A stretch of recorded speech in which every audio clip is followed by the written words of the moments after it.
Hey, what's up everyone? This is Tony with GameZone.com, and today we're going to take a look at Guns of Icarus Online, the steampunk airship combat game from Muse Games. Now, what we're going to take a look at are the different classes, and this is the first video in a series of videos that's going to talk about the different classes available in Guns of Icarus. Now, I've been playing this game for a week now, and I'm hooked. It's steampunk airship battles. It's basically the naval combat simulator I have been asking for. It reminds me of the naval battles from Sid Meier's Pirates.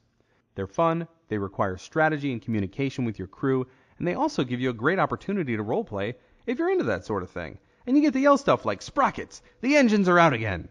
Okay, so I do that. I like to roleplay, fine. But if you like to roleplay, or even if you don't, definitely recommend checking out this game. But okay, if you're watching this, it's probably because you like the game and you want to learn a little bit more, or you're interested in it. This is going to give you an idea of the engineer class. So let's get into it. You can be the best pilot in the world, but when the engines go out or your balloon deflates, nothing worse than a deflated balloon, you'll need an engineer to get your ship patched up and ready to go.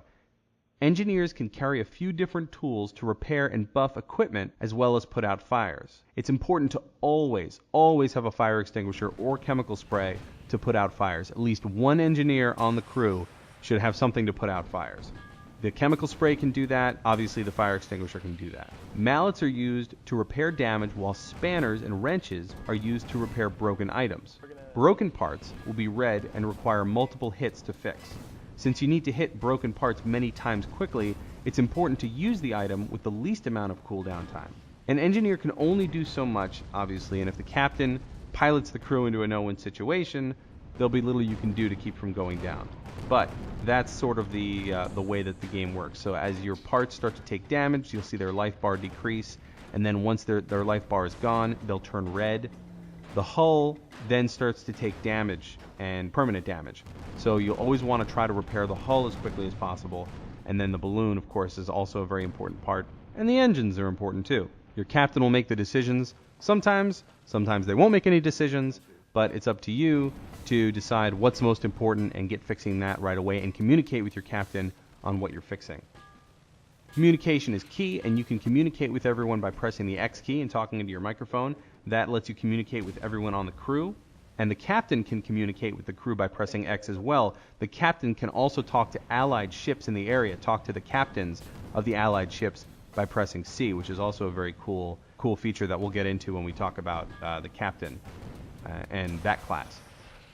Now, when an engine goes out, tell your captain. Use an accent if you want. Make the game fun. Get into it. Say stuff like, "Aye, she's a stubborn lass, captain." Other captains love that. Everyone I've played with loves it when people get into it. They really enjoy that. And it's fun to do. Okay, back to engineering. As an engineer, you'll constantly be running back and forth to fix minor dents and scrapes. Also, some buffs the captain carries damages parts as it's used. So the captain has buffs like moonshine that will damage the engines as he uses it. It'll give the ship increased speed, but it's also going to damage equipment. So the captain's going to communicate with the crew and say, "I'm going to burn the engines," or "I'm going to use the moonshine," and that's your cue to go over by the engines because you know they're about to take heavy damage. The ships are all designed differently, so they're going to test your movement abilities and your memorization of where things are on all the ships. Some ships are long and flat, others are tall and require you to run all over the place. I've actually found it's pretty useful to jump down off ledges and to get to other parts of the ship quicker, because you don't take any fall damage, and if you fall off the airship, which happens a lot, you can, it happened to me a lot, you just respawn. So there's no penalty or damage or any issues for falling off the ship. It just takes you out of the game for a second or two. Being an engineer definitely gives you a great layout of the ships and lets you really understand the layout of all the ships as you play. And if you engineer on all the ships, after running around the ship over and over again, you're going to find the shortcuts to getting to the different parts faster. So being an engineer, that's why we picked this to be the first video for the class video series of Guns of Icarus, because the engineer really gets a huge layout. The captain's just at the wheel the whole time. The gunners are at their guns. The engineer has to be everywhere, so he has to know every single aspect of the ship. That's it for the engineer class. Check out our other Guns of Icarus videos at GameZone.com or our YouTube channel. And that's it. I hope you enjoy the game. Leave your comments below. Let us know what you think of Guns of Icarus. Let us know if you did any role play and spoke in an accent or had some fun with people, and what you think of the game and the community. Thanks for watching.